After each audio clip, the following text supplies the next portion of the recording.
ஆள் பணக்காரன் ஆகுறாங்க, வசதி ஆகுறாங்க. அவன் எப்படி வசதி ஆகுறான்? கஷ்டப்பட்டு உழைச்சி தான் ஆகுறான். அவன் வாழ வேண்டிய வயசில், வேலை செய்கிற வயசில் கஷ்டப்பட்டு ரெஸ்ட் எடுக்காமல் வேலை செய்கிறான். ஓகேவா? நீங்கள் அந்த வேலை செய்கிற டைம்லேயும் அந்த குறிப்பிட்ட ஏஜ்லேயும் ஃப்ரீயாக இருந்து ஜாலியாக படுத்துட்டு இப்படி டிவி பார்த்து மொபைல் பார்த்துட்டு படம்னு சொல்லிவிட்டு வசதியாகணும்னு சொன்னால் அது ஒரு யூஸும் கிடையாது.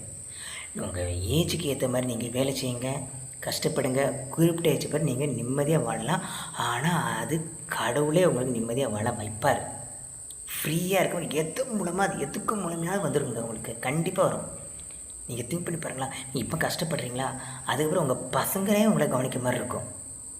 நீங்கள் மற்றவங்களுக்கு துரோகம் பண்ணிவிட்டு பசங்க கவனிப்பாங்கன்னு அந்த மாதிரி திங்க் பண்ணாதீங்க. மற்றவங்களுக்கும் நியாயமாக இடையூறு இல்லாமல் இருந்தால் மட்டும்தான் நம்ம பசங்க நம்மளை பார்ப்பாங்க. ஓகேவா? பாய்.